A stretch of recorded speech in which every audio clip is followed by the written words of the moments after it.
Hi, everybody. This is Tom Riddle from Virtual Intelligence Briefing. Today, we're going to learn why competitive intelligence, types of competitive intelligence, the success factors behind that, and competitive intelligence elements. What are the building blocks there? And lastly, we're going to have a real-life case study about a customer we work with, and we're going to talk about what were their objectives, what were the methods we used, and what were the results.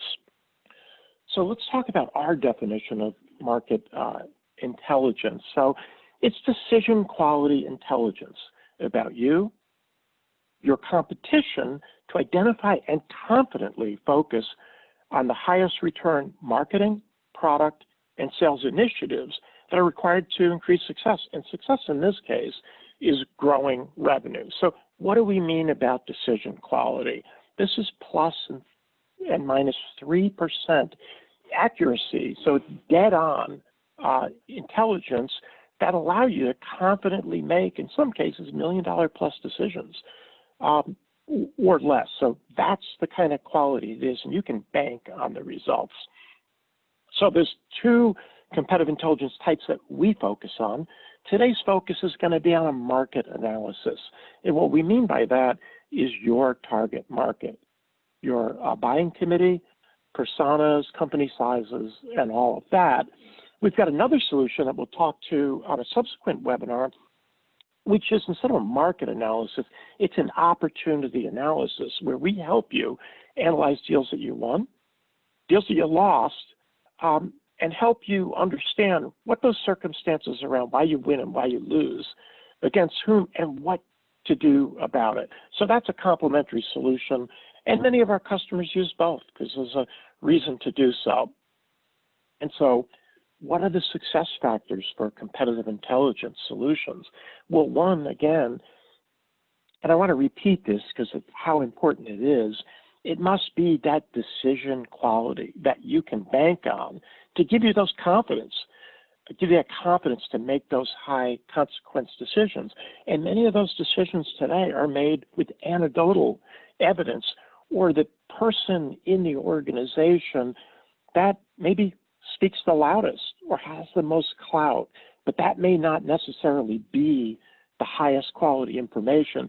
You really need to do a statistically significant survey to get that done. It has to be a 360-degree market intelligence survey, and that some of the key elements, I'm going to get into a little bit more detail of this, is awareness, perception, familiarity, relevancy in multiple dimensions about you and your competition. You know, a competitive analysis has to include you as well. So another point is the results have to be actionable, and they have to be actionable in a pragmatic way. Otherwise, these studies are really worthless if it's not easy and quick for you to act on these results. And so our questions are designed with that in mind. And what you're going to see for the marketing professionals in the audience today is many of these actions can be quickly taken by marketing to shore up weaknesses and accentuate strengths against specific vendors, as opposed to having to modify the product or things like that that take a lot longer time. Even if it's a product issue, there's many things that a marketing person can do in that regard. And we'll get into a little bit of that. So let's talk about what the key elements, those building blocks are. So one, fundamental, is you have to know how aware people are of you and your competition. If they're not aware of you, you have no shot at ever doing business with those people. And so that really breaks down into three different areas. There's unnated recall, where somebody has to type in a list of vendors that they're aware of. And that's important because that shows you, it's an indication of who's top of mind, who they really know something about. And then aided recall is pick them out of a lineup. And then you want to know, how did they become aware? What are the channels of awareness? That helps you know if you need to crank up the volume on one channel, or you're already doing good on another channel, like blogs or something like that. You don't need to spend as much there. You also want to know the recency of their awareness. When was the last time they spent 15 minutes somewhere learning about you? Or when was the last time they spent an hour? That's a really critical thing because that's fundamental to awareness. Everything is tied to a time frame. How familiar are they with you? And part of familiarity is, are they using you, or have they used your solution in the past and your competitor's solution as well? Relevancy is really important because let's say they perceive you as low on a certain capability, but they're reporting that that capability is no longer as relevant as it was. Well, in that case, you don't really have to do much about that or fix it. Or if it's a strength, vice versa. It's really critically important to know this, how they feel about your competitors in that way as well. So perception is really everything. Once they're aware of you, it's all about perception. And the relevant aspects are your messaging, your brand promises that you keep for them, you know, your corporate integrity, your pricing fairness, things like that. Product, pricing, ease of doing business, sales behaviors, and more. Those are really, really important that you not only get a current snapshot of how they perceive you, but how they perceive your competition as well. Because perceptions can be managed and altered many times with marketing alone. And so now let's get into a case study. This is a customer that we worked with that's into industrial design software. They're about $500 million in revenue. So here's their story. They were the market leader. Actually, they founded the categories for 2 solutions, and they rode that for years, that leadership. It was cash cow products for them, high revenue and profit margins. Well, the market grew to a size that it became attractive for other people to come into the market, competitors. And those competitors came in with new ideas and quickly grew market share. So the problem, the issue that this company we worked with was going through is they were directing the profits from these product lines into hot, emerging, high growth areas, the kind of things that would really pump their stock up, which are the sexy things like AI, machine learning, IoT, and things like that. So what happened? They started to lose market share about 3 years ago. And they received some anecdotal evidence, feedback from salespeople that they were taking these 2 product lines for granted and that the company was focused more on other things than supporting and keeping these product lines current and relevant. So they had some anecdotal evidence, but as we mentioned before, you can't bank on that. You can't really make decisions on anecdotal evidence. There's a high likelihood you're going to be wrong for reasons we can explain. So they needed to know and understand exactly why, what, and what to do about it. And so that's where we helped them. So what was the solution? We did a survey for each of those product lines, and these surveys had 450 plus qualified respondents who completed the survey that were precisely targeted. Targeting is extremely important on these surveys. Otherwise, the surveys are useless if you're not targeting exactly the right people. And they targeted, for one of these product lines, mostly senior decision makers because the type of solution it was. And the other solution was practitioners to senior decision makers. And so that first solution, the one that we're going to focus on today, was a point product that was typically sold to engineering. The other solution was a big cross-enterprise piece of software that touched product development, manufacturing, supply chain, finance, and more as well. So just a little bit. Now we're going to get into some redacted slides from the deliverables that we gave to the customer, the analysis of this of the results, and then we're going to talk a little bit about how they actioned those results. What were the problems and what were the corresponding solutions that they came up with. So here's just a little bit of input on the varieties of industries, revenue, and management levels that they cared about. And that, again, is precisely who we targeted. So important question, again, is unaided recall. And so what you see is our client actually rated relatively low, which showed they weren't really top of mind. And if you're 7 or 8 years ago, they would have been top of mind. Everybody would have known them to be the leader. But, you know, new generations of people come in to the industry, and they really, as again, and they'll tell you, and there's really no shame in it, they neglected these product lines at the expense of some others that grew rapidly. And so aided awareness is a combination of picking them out of a lineup and, you know, what level of awareness in one of the measures is, are you a customer or not?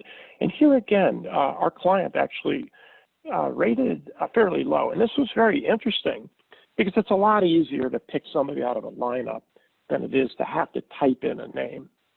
And by the way, in this unaided awareness, we have a timer. So it's really not possible to game that system. They have about 15 seconds to type those in. So it's very accurate. Another thing is familiarity. What is their depth of awareness? And a couple key indicators. Are they using the solution today? Have they used it in the past? Are they familiar or unfamiliar? And here's another case where the client was actually ranked fairly low in that category.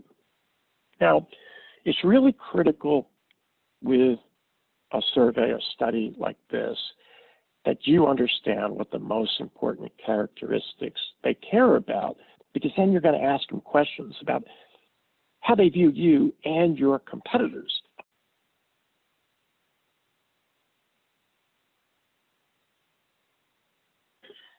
Because then you can determine if their perception is important or not. Capability importance ranking. And we're just going to go through some of these really quickly. So this is interesting.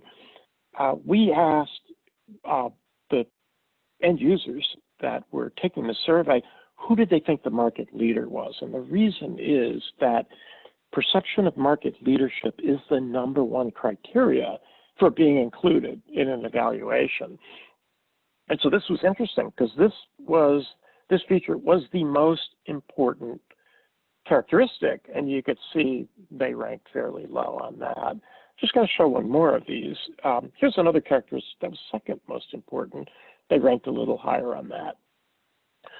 So this is a super interesting aspect and very illuminating, important aspect of this research is what we do is we give them, in this case, I think 1, 2, 3, 4 pairs of synonyms or antonyms, I should say, and ask them which ones of those do they rank the vendors on.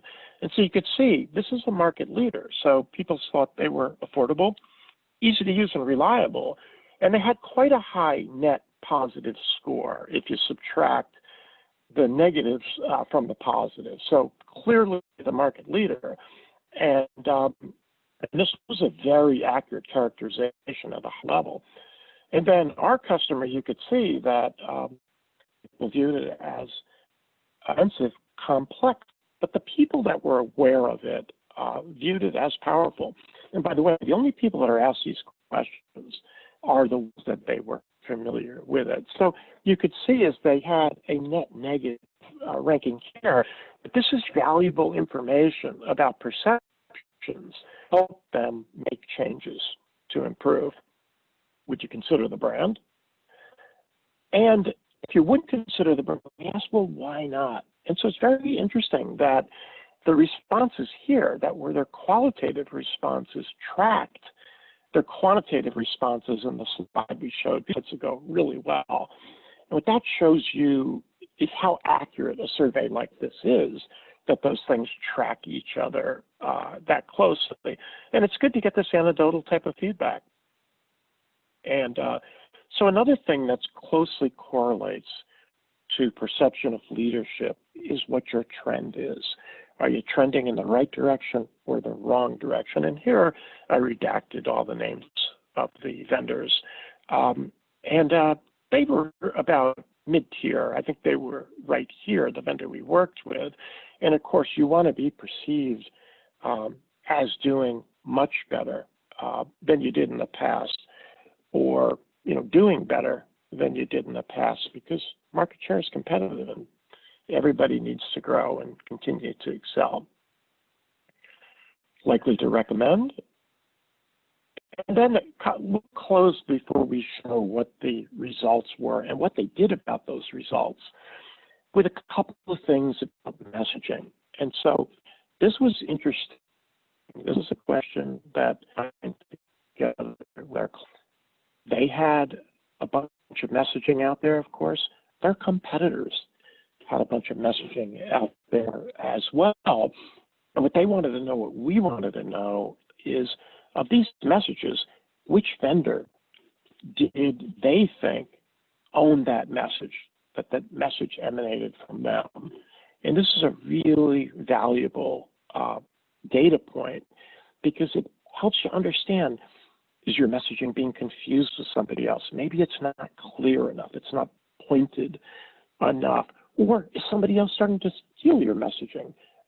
Maybe they did a message testing as well, and they found that your message tested as well. So there's a lot you can learn from this. And another thing I'll mention is that we also do other forms of message testing, where we test our clients' verbatim messages and ask what's their perception of it. Do you believe it? Do you not believe it? Is it BS? Is it accurate? Things like that. Or comprehension. What do you think this message says? And we do that about their competitors as well. And that helps them in terms of refining their messaging, which is one of the most important things that you can do. So what were the insights and actions from this study? Well, one of the things is it went from an anecdotal to a precision understanding of all relevant aspects of the business. It was alarming to them, the decline in brand awareness, and they were able to see what channels where they were doing okay and what channels the leaders were dominating in as well. Those channels being webinars, events, blog posts, industry articles, and things like that. They came out with was their messaging was really unfocused.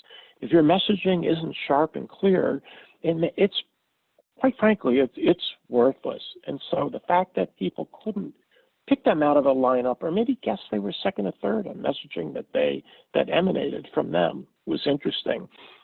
And again, a really negative perception in a trend on perception of success, which was actually more accelerated than they thought.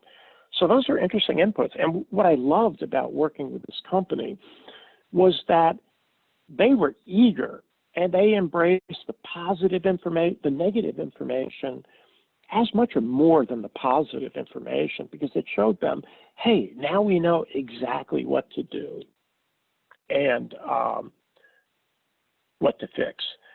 So they got a precise understanding of on initiatives to increase awareness across those different channels, how to refine those personas to focus on, because what they were able to figure out from this is what things were most relevant and what were the perceptions of those things most relevant. So it really helped them in terms of refining those personas, in terms of getting rid of things that weren't relevant and focusing more on things that were. They were able to create clearer, higher impact messaging because they were able to see that maybe a message, somebody believed the message, but there was some ambiguity in how it was understood. Or maybe it was unambiguous in how it was understood, but they didn't believe it from you. And so that could lead to refining that messaging, or that could lead to providing those proof points in content, in webinars and things like that, that would give them cause to believe that that messaging is true. So maybe that was good messaging. a real key point was they were able to develop really accurate sales playbooks and competitive battle cards. So if you can proactively weave something in about your weakness and put that in a positive light, the odds of them as customer asking about that or harping on that later in the sales process are probably pretty low, because you gave them an answer and like, oh, that makes sense. And it'll also make you more immune to their competitors selling against you on that. Of course, you really want to focus on your strengths. Good salespeople look for opportunities where they can win. And so understanding where to focus on your strengths is really important, and equally where not to focus at all. And so in some cases, they went and they looked at making some enhancements to the product and did a press tour in terms of accentuating strengths. Now, I want to be clear here that in many cases, they said, well, you know, we could spend the time to really enhance some of these features, but that could take 6 months to 9 months or to a year. And in many cases, the solution was to market and sell around it. And because they had this precision understanding about how these people think, how they perceive in all these dimensions, it was actually pretty accurate, or I should say quite accurate. So thank you again, everybody. I hope these were valuable takeaways from you. I hope we have an opportunity to help you understand how this can work specifically for you, for your specific goals and objectives.